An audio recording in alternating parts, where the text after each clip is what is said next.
Olá a todos! Como é que estamos? Helder de Araújo aqui no seu canal Luz no Fim do Túnel. 16 de dezembro, o tempo avança. 2024, hoje segunda-feira, dia quente aqui na cidade de São Paulo. Dia de sol aí, 27, 28 graus agora, hein? Bom, certos tipos de notícias desafiam a sabedoria convencional, né? E levantam certas perguntas sobre oportunidades, desafios e estratégias. Veja, vou falar um pouco aqui da empresa aqui, Ford, né? A Ford, poderosa indústria automobilística norte-americana dos Estados Unidos, ela fechou uma fábrica aqui no Brasil, hein? Fábrica que atuou aqui durante muitas décadas, né? Atuou aqui no Brasil. E daí a BYD, a poderosa fabricante de carros elétricos chineses, o que ela fez? Ela comprou a propriedade da Ford, né? E agora a BYD está construindo carros elétricos lá onde funcionava a Ford, né? Por que a Ford não quis fazer carros elétricos? Bom, uma outra empresa é a Great Wall Motors. Não confunda com a General Motors, hein? A Great Wall. A Great Wall, outro fabricante de carros elétricos chineses, comprou uma fábrica da Mercedes-Benz, a poderosa indústria automobilística alemã. Foi fechada aqui no Brasil em 2020, né? E aí o Great Wall não deixou barato, vai investir aí uns 2 bilhões de dólares nos próximos 8 anos. Bom, a pergunta é a seguinte: essas fábricas, veja, tinha muitos trabalhadores brasileiros lá, hein? Trabalhando lá, eram mantidas por trabalhadores brasileiros, engenheiros, técnicos, operadores, enfim. E o serão novamente agora, né? Então, veja, só que agora não vai ser Ford e Mercedes-Benz, né? Vai ser BYD e Great Wall, né? Veja, existe aquele argumento que fala na desigualdade de salário, né? É sempre levantado quando se compara trabalhadores americanos ou europeus com trabalhadores da China e agora com trabalhadores do Brasil, né? Um outro problema aí levantado é aquele da cadeia de suplementos ou suprimentos, né? Bom, as fábricas da China têm grandes vantagens aqui nas cadeias de suplementos ou suprimentos, né? Por quê? Porque nós temos uma abundância de suplementos minerais na América do Sul. A Ford e a Mercedes, veja, elas tinham acesso aí aos minerais raros da América do Sul para suas fábricas lá, né? Só que agora esses minerais raros aí vão para a BYD e para a Great Wall, que terão acesso às terras raras do Brasil, né? Então, que são metais, né? Então, o argumento americano de que eles precisam de cadeia de suplementos e por isso eles saíram da América do Sul, bom, isso daí não procede, hein? Também não procede que o salário é muito alto ou muito baixo, né? Não saíram por causa dos salários e também não saíram por falta de suplementos, saíram por outros motivos, né? Vamos entrar um pouquinho no assunto. Veja, por que que a BYD e a Great Wall veem grandes oportunidades no Brasil e estão investindo bilhões de dólares aqui, enquanto as grandes empresas norte-americanas não veem oportunidades aqui e estão voltando para casa, lá para a casa do tio Sam. Veja, quando a Ford fechou a sua fábrica em Camaçari, na Bahia, isso causou desemprego lá e muita preocupação lá na cidade. Muitos empregados foram embora, inclusive, da cidade. Os chineses vieram e a cidade está se recuperando de novo. Detalhe: a Ford enfrentava perdas de 73% de prejuízo em 2020 e passou a importar veículos em vez de fabricá-los. Daí o Covid veio e, segundo o que se disse, afetou seus negócios, bom, até fechar as portas em 2021. E a BYD entrou então, né? Entrou no mercado brasileiro. O mercado brasileiro é o maior mercado de veículos elétricos hoje fora dos Estados Unidos. Não, e fora, naturalmente, da própria China, né? Veja, nos primeiros 9 meses, aí o BYD já vendeu mais de 50 mil carros no Brasil. Não é pouco, hein? A fábrica de Camaçari custou até agora mais de 1 bilhão de dólares. E até o final do ano que vem, eles pretendem vender, se é que vão conseguir, 150 mil carros, querendo chegar a 300 mil carros até 2028. Uma quantidade grande de carros elétricos. Veja, 15 mil brasileiros trabalham lá na BYD, lá em Camaçari, na Bahia. Na época da Ford, eram 9 mil brasileiros, né? Já quase dobrou a quantidade de brasileiros bem empregados, né? Veja, e a Mercedes? A Mercedes-Benz fechou sua fábrica em Iracemápolis. Vocês conheciam essa cidade? Fica no interior de São Paulo, lá em 2020. Aí mandou 370 profissionais brasileiros para o olho da rua, né? E a Great Wall chinesa já tem planos de expandir aí no Brasil. Daí que ela adquiriu a planta da fábrica, a fábrica da Mercedes-Benz, lá em Iracemápolis, né? Bom, o sucesso dos carros chineses no Brasil surpreendeu aí os especialistas, né? Até mesmo os chineses ficaram surpresos. Bom, quem disse isso foi o Alexandre Baldi, que é vice-presidente da BYD no Brasil. Os experts no assunto, acho que aqueles caras que fazem a quatro rodas, né, que fazem análise, lembra dessa revista Quatro Rodas, apostaram que os brasileiros não comprariam carros elétricos. O Dolphin, né, que é da BYD, é um dos carros elétricos mais vendidos do mundo. Foi dito que o Dolphin não iria vender, porque você tem que carregar o carro, não tem imposto de eletricidade, só tem imposto de álcool, de gasolina, né? Contudo, o Dolphin é um carro econômico, né? Mais ainda o Dolphin Mini. Veja, todo mundo sabe que gasolina é um negócio caro, né, no Brasil, né? Sem dizer que você tem aí os híbridos, né, que também é um mercado que vem crescendo. Você põe álcool no carro e ele carrega o motor elétrico, né? E você carrega o motor com o próprio álcool que você põe no motor. Ele é híbrido, faz 35 quilômetros com litro de álcool, né? Nada mal, né? Bom, então a chance dos veículos elétricos, sejam eles puros ou híbridos, está chegando aos brasileiros, está chegando devagar, mas está chegando, né? Daí você raciocina, veja, ninguém pensou em construir veículos elétricos no Brasil. Mas os caras já estavam aqui, pô. A Ford, a Mercedes. Bom, a BYD e a Great Wall pensaram, né? Onde os outros enxergam dificuldades, eles enxergam oportunidades, né? O Brasil está sentado em cima das terras raras, é um colosso de terras raras, tão importantes aí na construção de veículos elétricos. Bom, isso é ainda mais promissor se você considerar aí o preço exorbitante da gasolina aqui no Brasil, né? Bom, para construir veículos elétricos, você também precisa de lítio, bom, para as baterias, né? Apesar de que são feitas aí de sódio, de íons de sódio, que é um outro sistema aí que o chinês também inventou, inclusive para o BYD aqui, que está sendo vendido aqui no Brasil, né? Bom, mas em se tratando de lítio, que é muito usado também em bateria, o Brasil tem uma imensidão de lítio, um colosso, né? Uma avalanche de lítio. Até recentemente, os Estados Unidos não ligavam muito para o lítio, né? Bom, agora eles estão bem preocupados, né? Já tem até guerra do lítio. Aí eu fiz até um vídeo aí sobre a guerra do lítio, que envolvia a Argentina, Bolívia e Chile. O professor Alfredo Jalife escreveu um livro sobre esse tema, né? O Triângulo do Lítio. Eu já trouxe para o canal esse tema. O Brasil está no azul, né? No que tange a lítio, no que tange a terras raras. Veja, nós não tínhamos uma indústria, mal temos ainda uma indústria de processamento de lítio, né? Bom, agora nós somos o sexto maior produtor de lítio, né? Nós temos reservas de lítio, sexta maior reserva de lítio do mundo. Então o Brasil precisa processar o lítio e aumentar a sua produção em 5 vezes aí nos próximos 4 anos. Bem, nós somos o número 6 em reservas de lítio. Temos grandes possibilidades para produzir o lítio, né? Bom, os custos de produção do lítio estão bem abaixo do preço de outros mercados. Bom, no Brasil, uma tonelada de lítio bruto custa $300, né? Poderia comprar uma tonelada, só que eu não tenho onde colocar aqui no meu quartinho, né? Aí eu venderia para a BYD. Bom, não é assim, né?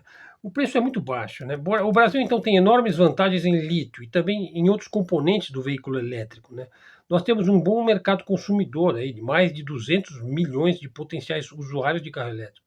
Bom, segundo as regras do Mercosul, os fabricantes de carros que construírem mais de 40% dos seus carros no Brasil poderão exportar para o resto do bloco da América Latina sem nenhuma tarifa adicional. Veja, aqui nós não fazemos protecionismo com os nossos parceiros, aí, com os nossos vizinhos, né? O Great Wall gostou dessas condições, né? Bom, tudo isso nos leva de volta à questão inicial lá. Por que que ninguém na Ford ou na Mercedes pensou em construir automóveis elétricos no Brasil? Será que é porque eles só fazem o Tesla, que é caríssimo, custa mais de 1 milhão de dólares? Bom, na verdade, assim, o Brasil é um país onde você poderia, e pode, e vai poder construir automóveis elétricos com preços populares, inclusive mais baixos do que em qualquer outro lugar, né? Até, mas isso é possível porque os chineses viram uma oportunidade aqui, né? Por que que ninguém tentou vender automóveis elétricos, né? Num país onde um casal aí gasta 10% do seu orçamento em combustível todo mês? Bom, é uma pergunta, né? Bom, agora sim, vamos falar também um pouquinho aí sobre um tema que a gente tem abordado muito aqui no canal, né? E que são a guerra dos chips, né? E as sanções aí internacionais aplicadas pelos Estados Unidos à China são sanções draconianas, né? Por exemplo, o BYD lá, eles estão sobretaxando em 100% o valor do automóvel. E em alguns produtos aí, porque a China produz de tudo e mais um pouco, né? É um colosso a produção, né? Então eles vão colocar 200% de imposto. Imagina então, você vai comprar lá um carro que custa US$ 20.000, você vai pagar 40 mil. Quer dizer, você não, o norte-americano vai pagar, né? Quer dizer, ele vai inflacionar, ele vai gastar mais, ele vai ficar endividado, né? É complicado você fazer isso com sua população, né? Mas você acha que precisa, né? Porque o carro é chinês, bom, e daí as sanções aí obrigaram aí o gigante chinês a correr atrás do prejuízo, né? E não parou mais de correr, né? Os controles aí de exportação americanos dificultaram o acesso da China aos famosos equipamentos de litografia ultravioleta extrema, né? Que produzem os famosos chips, né? Os circuitos integrados, aquelas coisinhas que estão lá dentro daquela placa ali, aquilo lá é grego, né, para mim, né? Os semicondutores, né? Daí que a maior fabricante de chips da China, a SMIC, foi incapaz aí de receber as máquinas, hein, de EUV, de ultravioleta aí, que vem lá da Alemanha e da Holanda, né? Devido a esses acordos aí de exportação, né? Quer dizer, o regime que foi imposto pelo Ocidente, ele começou a dificultar a compra dessas máquinas pela China. Daí, então, o que a Huawei fez, né? Bom, a Huawei é essa gigante chinesa aí, muito famosa aí por seus celulares e principalmente pela tecnologia de telecomunicações aí, o 5G. Né? E daí ele entrou nesse mercado também de semicondutores, né? Recebeu um forte apoio aí do governo da China, recebeu aí 215 bilhões de dólares, né? E também fez uma enorme de uma parceria lá, porque lá eles fazem uma parceria, o grande faz uma parceria com a média empresa, que faz uma parceria com as pequenas empresas, que fazem parcerias com as microempresas. Bom, o sistema chinês é completamente diferente do que o de qualquer outro país do mundo, né? Para você ter uma ideia, a China é o país mais descentralizado que existe no mundo e é onde existe a maior liberdade econômica da história do capitalismo. Veja, na China, um prefeito de um município, de uma cidadezinha, ele tem total autonomia para fazer o projeto da cidade dele, seja lá um projeto de água, ou de produção de energia elétrica, ou de energia solar, ou eólica, o que quer que seja. Ele recebe um empréstimo, aí ele vai num banco federal, sabe quanto ele vai pagar de juros por ano? Não mais do que 2%. Sabe, aqui no Brasil você vai pagar 30%, você fica amarrado no governo federal. Lá não, você tem autonomia total e você mesmo faz o projeto, você contrata as pessoas, enfim, você trabalha com recursos humanos na própria cidade. Isso faz com que qualquer cidadezinha chinesa tenha um grande avanço, tenha um grande desenvolvimento industrial, tecnológico, científico, em termos de pesquisa, de desenvolvimento, né? Então é uma coisa incrível esse sistema deles, né? De maneira que você tem a autoridade central, né? Que é o governo central, as autoridades, digamos, provinciais, que seriam os estados, e as autoridades municipais locais, mas eles conseguem trabalhar em conjunto, né? Daí então a Huawei resolveu construir fábricas de chips e também apoiar outras empresas, né? Porque cada um produz alguma coisa e se cria aquela coisa criativa, assim, todo mundo está contribuindo para fazer um produto bom, né? Daí investiu muito capital, né? nessa área, né? Aí, veja, em 2021, eles já tinham lá, a Huawei já tinha 28 empresas, negócios coligados relacionados aos semicondutores, desde o design do chip até o equipamento que faz a fabricação do produto, né? Então, essa influência aí da Huawei se espalhou muito, né? Bom, em 2023, eles lançaram lá um celular, lá, o Mate 60 Pro, que foi visto então como um ícone tecnológico, né? Ele tem um chip próprio, com 7 nanômetros, né? Que é bem pequeno, né? Mas não é os 3 nanômetros que o TSMC lá de Taiwan, né? Mas está chegando lá, né? Detalhe, ele emprega fios de silicone, quer dizer, é uma máquina diferente daquela lá, de ultravioleta extrema, porque essa daqui ela imprime no silicone. Ela tem um GPU próprio, um modem 5G, um acelerador de inteligência artificial. Então, assim, fazem um grande esforço aí tecnológico, né? E aí vão acelerando aí suas linhas de smartphones, celulares e tal. Por quê? Basicamente por causa das sanções. Eles correram atrás, né?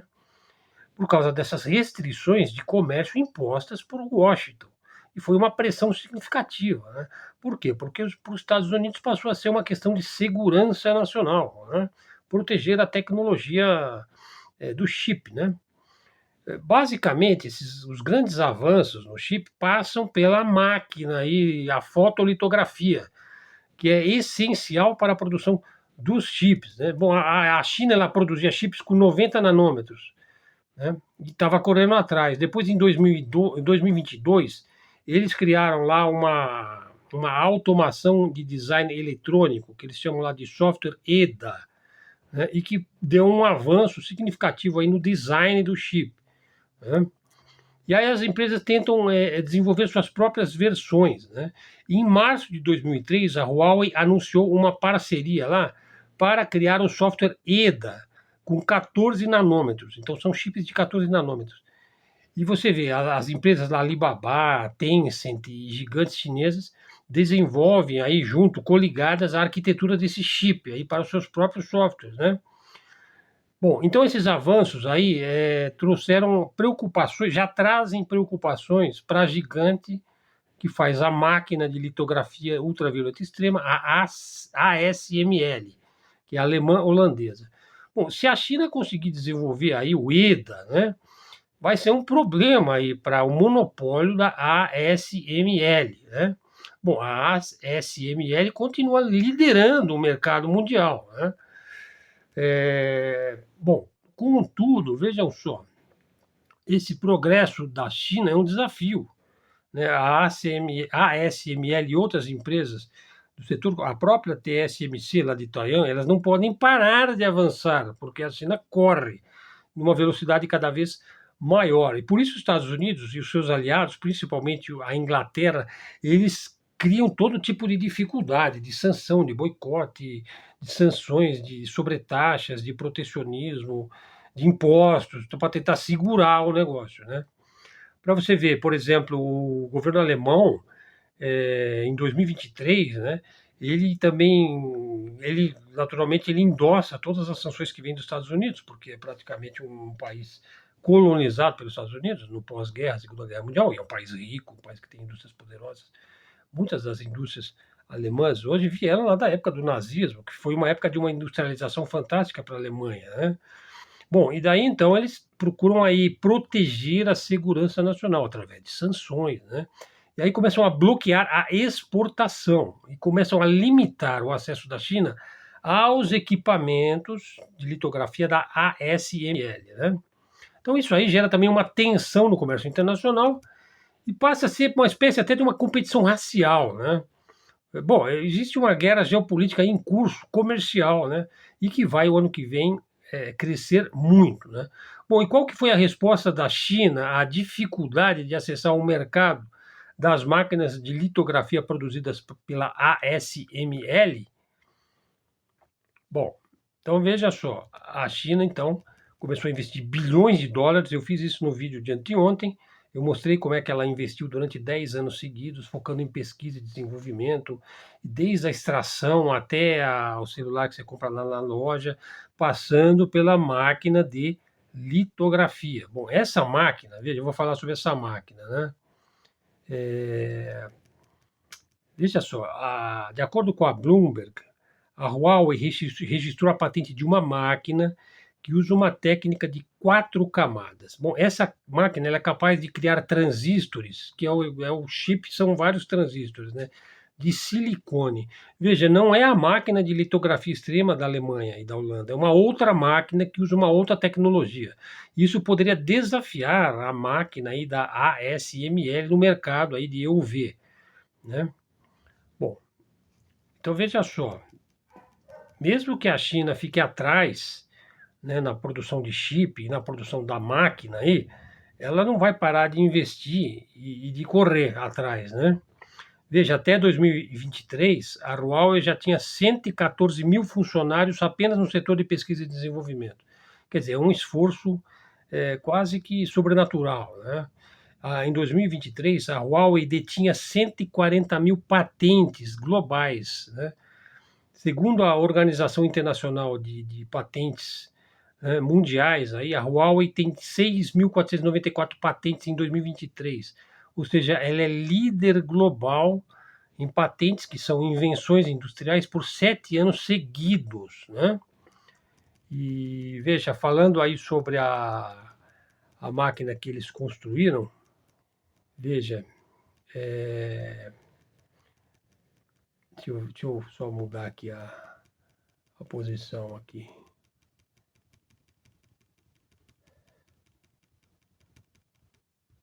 Eu acho que já está de bom tamanho o nosso vídeo, né?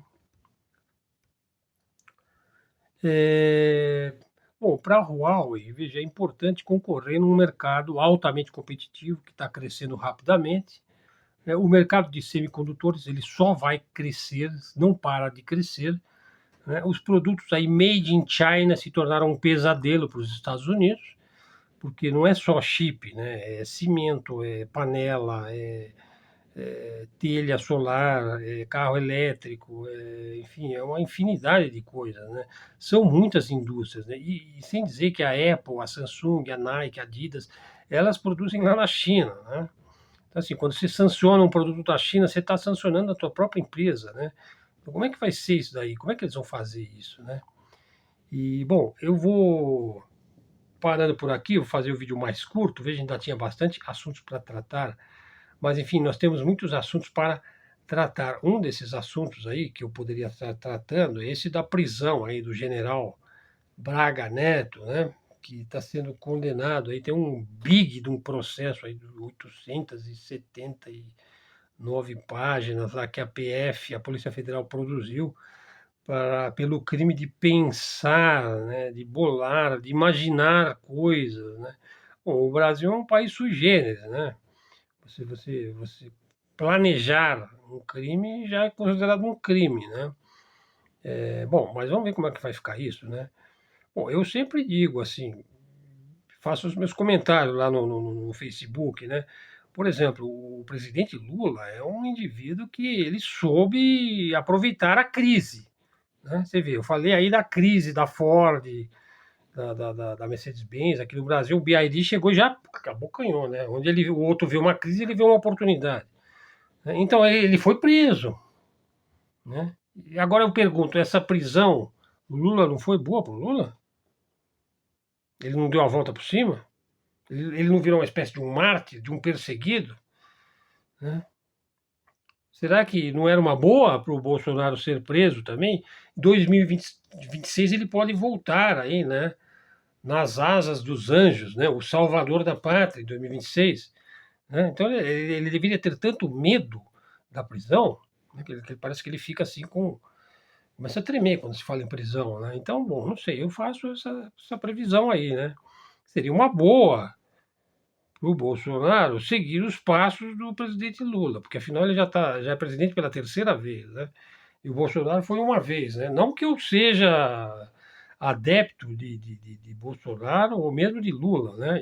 Eu acho que o Brasil precisa de ter líder político, né? Um indivíduo que fale pelo Brasil, né? Que promova aí os carros híbridos brasileiros, que faça o processamento do lítio, que torne o Brasil o maior produtor mundial de terras raras, que traga empregos para o Brasil, que faça a transoceânica e a Big Ferrovia, que vai sair do Rio de Janeiro ou de Santos e vai parar lá no Porto de Ilo, ou lá no Porto de Sancai, lá no Peru, enfim, eu aposto nessas coisas, né? Eu aposto que o Brasil vai finalmente entender que você não vai ter um ensino superior de qualidade se você não tiver um sólido ensino básico fundamental forte, né? Bom, isso aí a gente vai pregar no deserto até transformar isso daqui num oásis, não é mesmo? A gente nunca desiste. É isso aí, pessoal. Então estamos aí com 25 minutos. Eu espero que vocês tenham apreciado os nossos conteúdos. Se você chegou até aqui, já é caso de like, hein? Já é caso de like. Verifique se você está seguindo o canal. Se não está seguindo, já segue, né? Traga um seguidor para o canal. Vamos fazer crescer esse canal. Vamos trazer esses temas. Faça um comentário aí. Eu atendo muitos pedidos aí dos nossos seguidores, hein? Muitos vídeos são dedicados a sugestões dadas pelos nossos seguidores. Canal de mídia independente e de mídia alternativa. Canal de livre expressão, de livre comunicação. Todos os textos são elaborados por mim mesmo. Faço muitas transcrições, sigo muitos outros canais, também aponto bibliografia aqui toda hora, a todo instante, tá, pessoal? Se vocês quiserem ajudar o canal, tá aí o Pix na descrição do vídeo. Vamos em frente! Até a próxima e fiquem com Deus.